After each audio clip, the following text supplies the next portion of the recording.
দেশের গণতন্ত্র রক্ষা এবং অরাজনৈতিক ও সাম্প্রদায়িক শক্তির প্রভাব থেকে রাষ্ট্রকে মুক্ত করতে বিএনপির সঙ্গে ঐক্যবদ্ধভাবে কাজ করার আহ্বান জানিয়েছেন সাবেক পররাষ্ট্রমন্ত্রী ও আওয়ামী লীগের যুগ্ম সাধারণ সম্পাদক ডক্টর হাসান মাহমুদ। এক বক্তব্যে তিনি বলেন, শুরু থেকেই বিএনপি জামায়াত সহ বিভিন্ন সাম্প্রদায়িক শক্তিকে সঙ্গে নিয়ে আওয়ামী লীগের বিরুদ্ধে রাজনৈতিক আন্দোলনে লিপ্ত রয়েছে। তার দাবি, এসব শক্তির রাজনীতিতে সক্রিয় অংশগ্রহণ দেশের গণতান্ত্রিক কাঠামোর জন্য হুমকি স্বরূপ।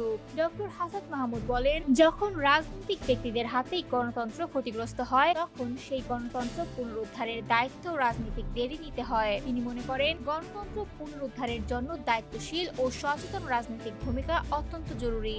বর্তমানে আওয়ামী লীগ বিএনপির সঙ্গে এক হয়ে কাজ করতে আগ্রহী কিনা এমন প্রশ্নের জবাবে সাবেক এই পররাষ্ট্রমন্ত্রী জানান, এই বিষয়ে তিনি তার আগের অবস্থানেই অটল রয়েছেন। রাজনৈতিক আদর্শ ও নীতিগত প্রশ্নে কোনো আপোষ করা হবে না বলেও ইঙ্গিত দেন তিনি।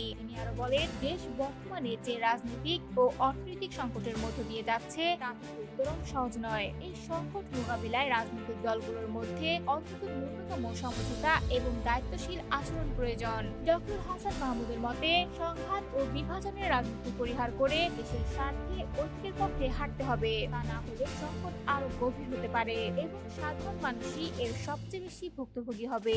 রাজনৈতিক অঙ্গনে এই বক্তব্য ঘিরে নতুন করে আলোচনা শুরু হয়েছে। বিশেষজ্ঞদের মতে, চলমান পরিস্থিতিতে রাজনৈতিক দলগুলোর অবস্থান ও ভবিষ্যৎ কৌশল দেশের রাজনীতিতে গুরুত্বপূর্ণ প্রভাব ফেলতে পারে।